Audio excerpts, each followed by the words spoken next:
Allez, bonjour et bonsoir à ceux en fonction du décalage horaire de chacun. Alors, on se retrouve pour notre partie de notre tutoriel de révolution tutoriel.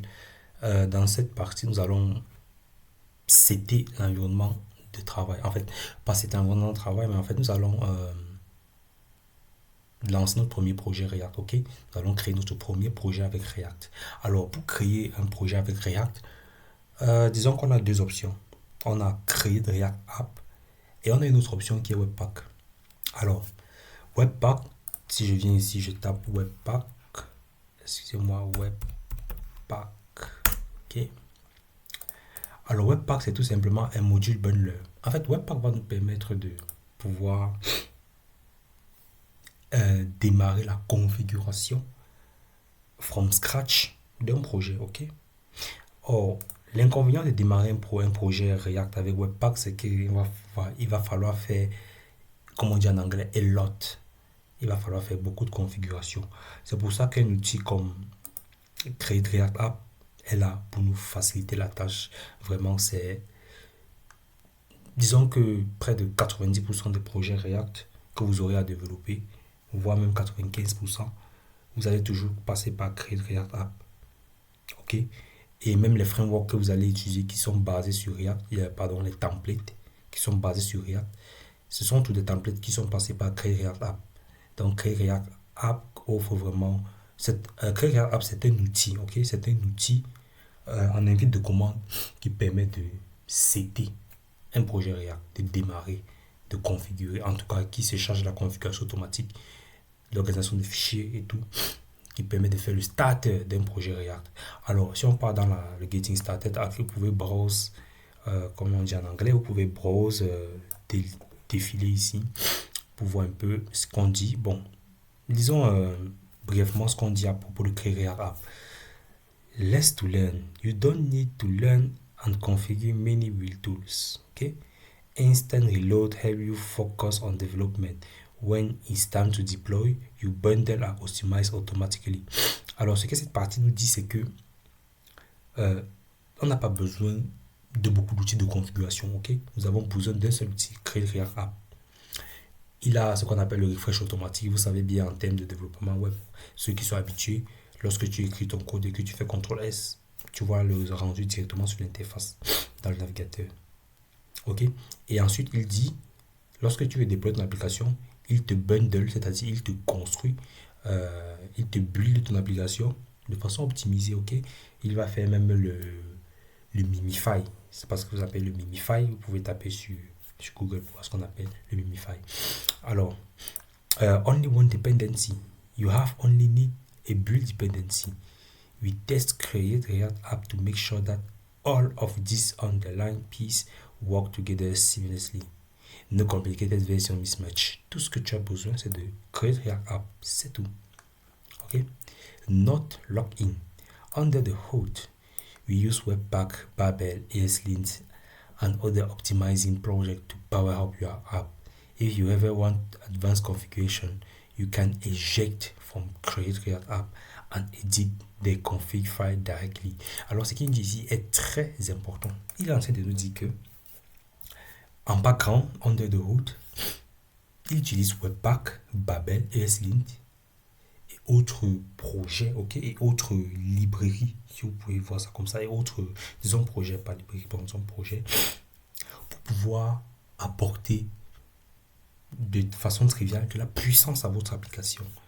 Ok? Et il te dit si tu as besoin des features avancées, si tu as besoin d'une configuration spécifique, si tu as besoin de vraiment dive into the configuration, tu dois éjecter. En développement, généralement, quand on travaille avec les frameworks, certains outils offrent la possibilité d'éjecter. Je prends ceux qui font React Native savent de quoi je parle. Par exemple, lorsque tu éjectes quelque chose, en fait, tu auras maintenant un ensemble de fichiers supplémentaires de configuration que tu vas pouvoir manipuler. Ok? Mais là, c'est vraiment en cas d'extrême nécessité lorsque tu n'as vraiment pas d'autre alternative. Ok? Donc, get started in second. C'est tout ce qu'on a tapé ici, npx créer React App. Alors, on va dans le get started. Qu'est-ce qu'on nous dit? Quick start, npx créer React App. Alors, une façon serait d'installer créer React App puisque nous avons Node directement. Ok, par exemple, excusez.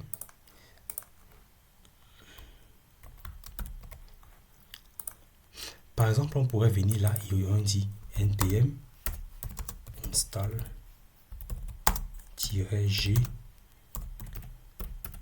create React App.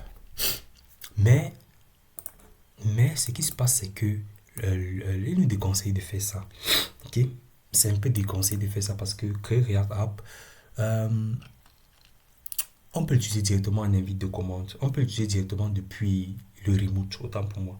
Ok, sans avoir à l'installer. Alors npm, ok, sans avoir à l'installer sur notre ordinateur. Ok, ce qui fait que on n'a pas besoin de se soucier des mises à jour. Par exemple, on a installé npm créer React App, on a installé créer React App aujourd'hui, et puis demain une autre version de React sort. On peut par exemple oublier qu'une autre version est sortie ou bien ne pas être au courant et directement lancer le projet avec toujours l'ancienne version qui est sur notre machine.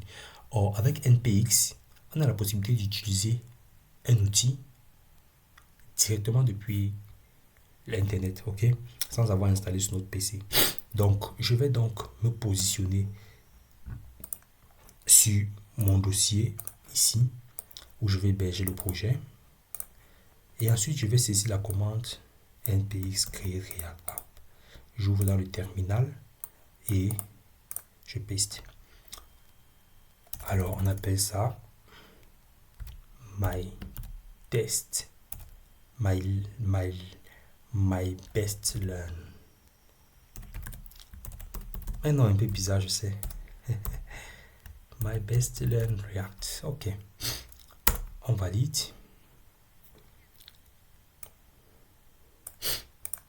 Ok. You need to install following package. Create React App. On valide. On patiente quelques secondes. Ah, le naming. Un truc qu'on oublie beaucoup, mais alors on oublie énormément ce truc. Les noms doivent être en minuscule, pas de caractère majuscule. Parfait, il me build ça. Vous voyez, il est en train de m'installer React DOM, React Script et autres librairies. Donc, je n'ai pas à me soucier en fait de ce qu'il est en train de faire. Tout ce que je sais, c'est qu'à la fin, il va me produire un starter, un boilerplate optimisé, un boilerplate à jour, un boilerplate prêt à être utilisé. Alors déjà, le dossier est venu là à l'intérieur. Parfait. Très rapide, n'est-ce pas? Vraiment très rapide. Ok, le temps que ça finit d'installer, nous allons voir un peu ce qui dit la documentation. Ok, donc c'est ce processus qui est en train de se faire et à la fin on aura ça. Alors on y a fait la app. Ok, on a ça. Et on a les scripts. Ah, c'est cette partie. Inside the newly created project, you can run some built-in commands. Ok, on peut faire le npm start ou le yarn si on utilise yarn comme gestionnaire de dépendance de paquet.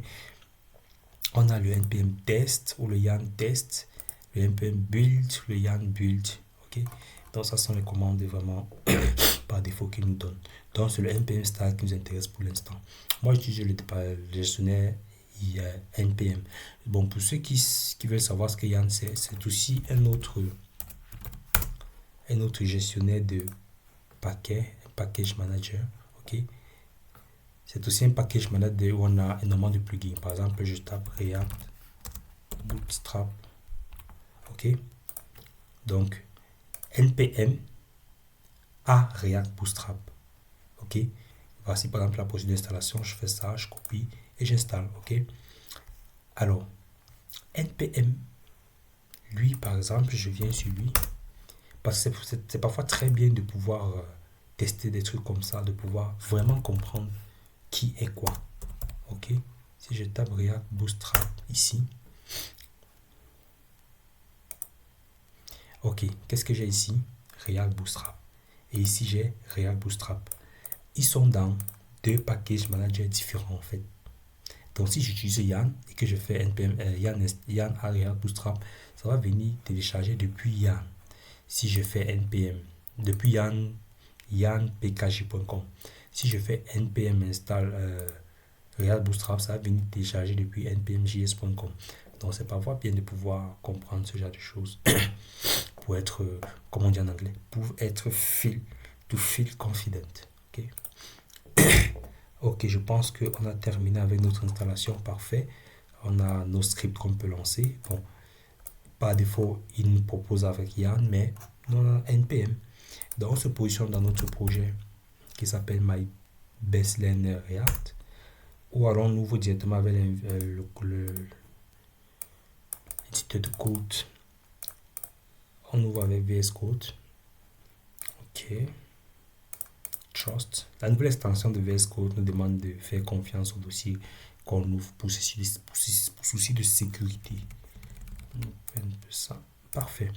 Alors, voici le projet qui a été généré pour nous. Ok. On a donc notre Starter App là. Et dans la prochaine vidéo, ce qu'on va faire, c'est explorer un peu les différents folders et lancer notre projet. Alors, pourquoi ne pas lancer le projet avant de se quitter de cette vidéo? npm start. Alors,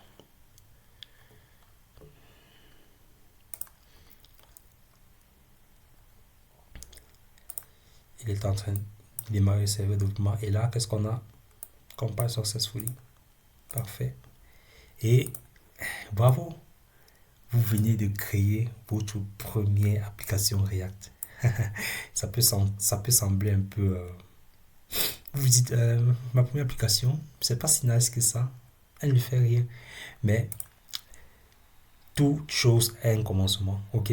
Et ça, c'est votre commencement, vous, pour les débutants. Pour ceux qui débutent avec React, c'est par ça que vous commencez, ok?